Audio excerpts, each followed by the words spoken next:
Welcome to learn with Satish channel. உலகத்துல இருக்கிற best minds எல்லாரையுமே ஒரே இடத்துல பார்க்கணும்னா எங்க பார்க்கலாம் அப்படின்னா பங்கு சந்தை, stock market. World best mind it's a complex பிளேஸுங்க அது. அங்க நீங்க பணம் பண்ணணும் அப்படின்னாக்கா you can see all intelligent investor பங்கு சந்தையில மீட் பண்ணலாம். நீங்க வெல்தி பீப்புள் யார் பேரை வேணா எடுத்து பாருங்க.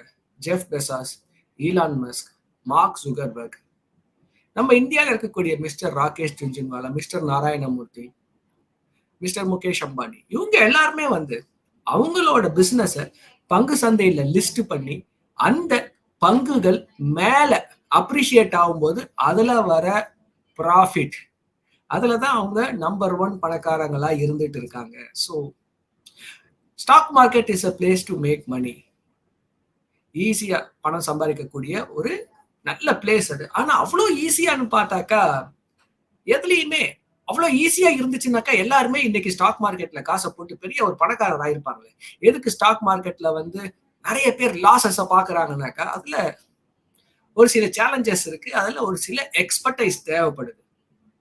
சரி, இப்போ நீங்க எப்படி காசு பார்க்கலாம்? அவ்வளவு கஷ்டமா இருந்தா எனக்கு இந்த ஸ்டாக் மார்க்கெட்டே வேணாம்ப்பா, அப்படியே நான் போயிடுறேன்ப்பா, நான் எஃப்டி ஆச்சு, கோல்டு ஆச்சு, போஸ்ட் ஆஃபீஸ் ஸ்கீம் ஆச்சு, லைஃப் இன்சூரன்ஸ் ஸ்கீம் ஆச்சுன்னாக்கா நாட் நெசசரி, நாட் ரிக்வயர்ட். இப்போ உங்களுக்கு வண்டியை ஓட்ட தெரியலன்னு வச்சுக்கலாம். நீங்க கார் வச்சிருக்கீங்க, ஆனா வண்டியை ஓட்ட தெரியல. அப்ப என்ன பண்ணுவீங்க? சூப்பரா ஒரு டிரைவரை வச்சு வண்டியை ஓட்டிக்கலாமே. இவ்வளவுதாங்க. பங்கு சந்தையில நீங்க உங்களுக்கு இன்வெஸ்ட் பண்ண தெரியல, பங்குகள்னா என்னன்னு தெரியல, அது எப்படி வாங்குறதுன்னு தெரியல, அது எப்படி விற்கிறதுன்னு தெரியல, நல்ல பங்குகள் எதுன்னு தெரியல அப்படின்னும் போது டேக் ஹெல்ப். எங்கேயுமே வாழ்க்கையில ரொம்ப சிம்பிளான ஒரு எக்ஸசைஸ் அது, ஆக்டிவிட்டி அது. ஸோ இங்கதான் மியூச்சுவல் ஃபண்ட் அப்படின்ற ஒரு கான்செப்டே இன்ட்ரோடியூஸ் ஆகுது. நீங்க பங்கு சந்தையில இன்வெஸ்ட் பண்ணணும், ஆனா எப்படி இன்வெஸ்ட் பண்றதுன்னு தெரியல. உங்க காசை என்ன பண்ணுங்க, ஒரு மியூச்சுவல் ஃபண்ட் மேனேஜர் கிட்ட கொடுத்துருங்க. அவரு ஒரு expert. Mutual fund manager is an expert. அந்த துறையில அவர் ஒரு பெரிய எக்ஸ்பர்ட். அவர் என்ன பண்ணுவாரு, உங்க காசெல்லாம் வாங்கி அவரு பத்திரமா பங்கு சந்தையில இன்வெஸ்ட் பண்ணுவாரு. இவ்வளவுதாங்க மியூச்சுவல் ஃபண்டோட கான்செப்ட். ஸோ எப்படி மியூச்சுவல் ஃபண்ட்ல இன்வெஸ்ட் பண்றது தெரியல அப்படின்னாலும் கூட இந்த நம்பருக்கு கால் பண்ணுங்க. எங்களோட வேலை என்னன்னாக்கா, இன்னைக்கு இந்தியாவில பாத்தீங்கன்னாக்கா பங்கு சந்தையில இன்வெஸ்ட் பண்ணக்கூடிய பர்சன்டேஜ் ஆஃப் பீப்புள் ஒன்லி 4%. 4% தாங்க பங்கு சந்தையில இன்வெஸ்ட் பண்றாங்க, மியூச்சுவல் ஃபண்ட் மூலமா இன்வெஸ்ட் பண்ணிட்டு இருக்காங்க. மிச்சம் 96% ஆஃப் பீப்புள் அந்த ஒரு அவேர்னஸ் இல்லாததுனால இன்வெஸ்ட் பண்ணாம இருக்காங்க. ஸோ நீங்களும் இன்வெஸ்ட் பண்ணலாம். எவ்வளோ? 500 ரூபாயில இருந்து இன்வெஸ்ட் பண்ணலாங்க. உங்க கையில 500 ரூபாய் இருக்கா சர்ப்ளஸ்? இல்லன்னு சொல்லவே முடியாது, ஒருத்தர் கூட சொல்ல முடியாது. ஒரு போனை வச்சு இந்த வீடியோ நீங்க பாத்துட்டு இருக்கீங்கன்னா கண்டிப்பா உங்களால ஒரு 500 ரூபாய் சேவ் பண்ண முடியும். மாசத்துக்கு ஒரு சினிமா போறீங்க, 500 ரூபாய் சேவ் பண்ண முடியும். 25,000 சம்பாதிக்கிறீங்க, கண்டிப்பா 500 ரூபாய் சேவ் பண்ண முடியும். எப்படி இன்வெஸ்ட் பண்றது மியூச்சுவல் ஃபண்ட்ல? முதல்ல இந்த நம்பருக்கு கால் பண்ணுங்க. we will assist you. Number 1. Number 2, systematic investment plan. நீங்க இந்த நம்பருக்கு கால் பண்ணீங்கன்னா கூட நாங்க எப்படி உதவி பண்றோம் அப்படின்றது தான் இந்த சிஸ்டமேட்டிக். 500 ரூபாய் கூட எப்படி நீங்க இன்வெஸ்ட் பண்ணலாம், இதைத்தான் இந்த வீடியோல உங்ககிட்ட நான் ஷேர் பண்ணிக்க போறேன் நானு. ஸோ இந்த சிஸ்டமேட்டிக் இன்வெஸ்ட்மெண்ட் பிளான் அப்படின்னு சொல்றதே இது ஒரு மேஜிக்கல் ப்ராடக்ட். இது சிறுக சிறுக 1 ஸ்டெப் அட் அ டைம் என்ன பண்ணலாம், நீங்க ஒரு ஸ்டெப்பா எடுத்து வைக்கும்போது பெரிய எவரெஸ்ட் மலையை கூட அசால்ட்டு நம்ம மேலே ஏறிடலாம்.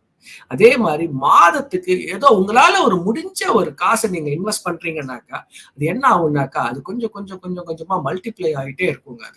அதுதாங்க எஸ்ஐபி. ஸோ இந்த எஸ்ஐபின்னு சொல்லக்கூடிய ப்ராடக்ட் ரொம்பவுமே ஒரு ஃபிளெக்சிபிள், கன்வீனியன்ட் ப்ராடக்ட்டுங்க. எல்லாருக்கும் என்ன ஒரு பயம் அப்படின்னாக்கா, ஏதோ ஒரு ஸ்கீம்ல நம்ம இன்வெஸ்ட்மெண்ட்டோ இல்ல ஒரு சேவிங்கோ ஆரம்பிக்கிறோம்னாக்கா, இப்போ நான் ஒரு 25,000 சம்பாரிச்சிட்டு இருக்கேன், நாளைக்கு வேலை இல்லைன்னா நான் அந்த காசை எப்படி கட்டுறது? ஏன்னா ஒரு 1000 ரூபாவோ 2000 ரூபாவோ நான் ஒரு ஸ்கீமுக்கு கமிட் பண்றேன்னாக்கா எனக்கு வேற ஏதாவது ஃபைனான்சியல் எமர்ஜென்சி வந்துச்சா நான் இதை எப்படி கண்டினியூ பண்றது? இது ஒரு பெரிய ஒரு பயம் எல்லாருக்குமே. அப்படி எதுவும் நடக்க போறது இல்லை, பட் அது ஒரு கவலை இருக்கு எல்லாருக்குமே. ஸோ இந்த எஸ்ஐபியில எந்த அளவுக்கு கன்வீனியன்ட் இருக்குன்னாக்கா, நம்பர் 1, 100 ரூபாயில இருந்து இதை ஸ்டார்ட் பண்ணலாம். மினிமம் 100 ரூபாய். நம்பர் 1. சரி, லெட்ஸ் சே தட் நீங்க ஒரு 2,500 ரூபாயில இருந்து ஸ்டார்ட் பண்றீங்கன்னு வச்சுக்கலாம். உங்களுக்கு எப்பவுமே பாத்தீங்கன்னாக்கா நம்ம 25 வயசுல நம்ம கரியரை ஸ்டார்ட் பண்றோம்னாக்கா 50-55 வயசுல என்ன ஆகும்னாக்கா அந்த சேலரின்றது இன்க்ரீஸ் தாங்க ஆகும். யாரை வேணாலும் போய் பாருங்க, சேலரின்றது எப்பவுமே ஏஜ் வளர வளர சேலரியும் இன்க்ரீஸ் ஆகும். கண்டிப்பா உங்க எஸ்ஐபியை நீங்க இன்க்ரீஸ் பண்ணலாம். அதுக்கு ஆப்ஷன் இருக்கு. 2500, 3000, 4000, 5000 மாத்தலாம். இல்ல ஏதோ ஒரு ஃபைனான்சியல் எமர்ஜென்சி 2500 பண்ண முடியலன்னா 2000, 1500 கம்மி பண்ணிக்கலாம். இன்க்ரீஸ் டிக்ரீஸ் பண்ணிக்கலாம். சரி, ஏதோ ஒரு எமர்ஜென்சி எனக்கு இனிமேல் நான் அந்த எஸ்ஐபியை ஒரு வருஷத்துக்கு கட்ட முடியாது, நிறுத்தி வைக்கணும். கேன்சல் பண்ணலாம் எஸ்ஐபியை. எஸ்ஐபியை பாஸ் பண்ணலாம், எஸ்ஐபியை கேன்சலும் பண்ணலாம். ஒரு வருஷத்துக்கு நீங்க எஸ்ஐபியை கேன்சல் பண்ணிடுங்க. அந்த இன்வெஸ்ட்மெண்ட் அப்படியே இருக்கும், அது க்ரோ ஆயிட்டே இருக்கும். நீங்க கேன்சல் பண்ணது மட்டும் எப்போ உங்களுக்கு திரும்ப உங்க ஃபைனான்சியல் சுச்சுவேஷன் சரியாகுதோ அப்ப நீங்க ஸ்டார்ட் பண்ணிக்கோங்க. கன்வீனியன்ட்டா இருக்குல்ல. சரி, மூணாவது ஆப்ஷன், நீங்க அந்த எஸ்ஐபியில ஒரு 50,000 ரூபாய் சேர்த்துட்டீங்க.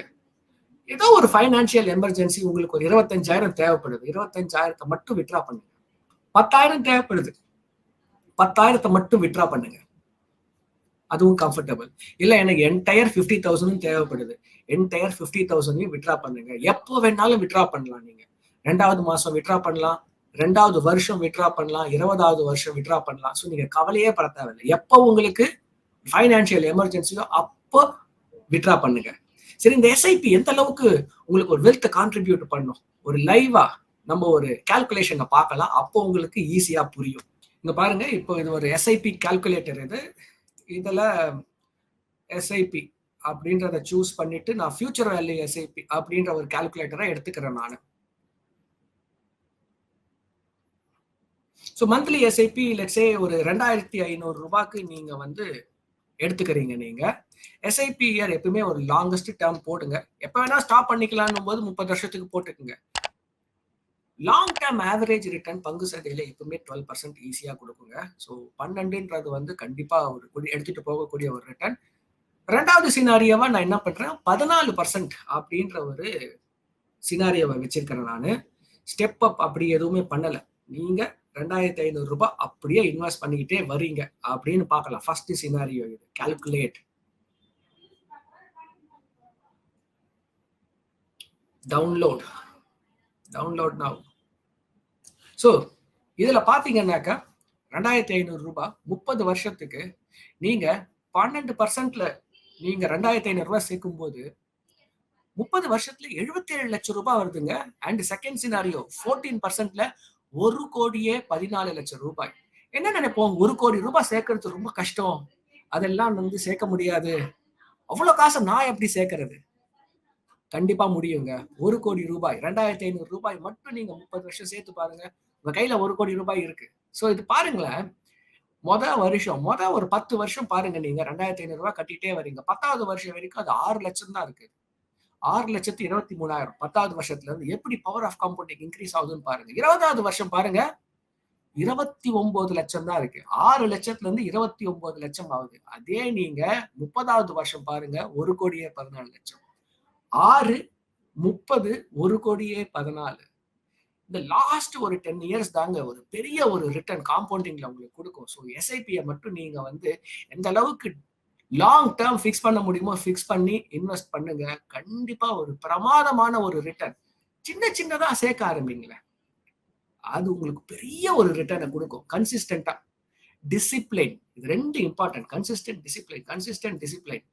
எல்லாருக்கும் தெரியும் எஸ்ஐபி நல்ல ப்ராடக்ட், மியூச்சுவல் ஃபண்ட் அதிக ரிட்டர்ன் கொடுக்கும். ஆனா நம்ம இது வரைக்கும் ஒருத்தருக்கு ஃபோன் பண்ணியோ ஒருத்தர் ஆலோசனை கேட்டோ தொடங்காம உட்காந்துட்டு இருக்கோம். அந்த தப்பை பண்ணாதீங்க. ஏர்லியா ஸ்டார்ட் பண்ணுங்க, பெரிய ரிட்டர்னை எடுத்துட்டு போங்க.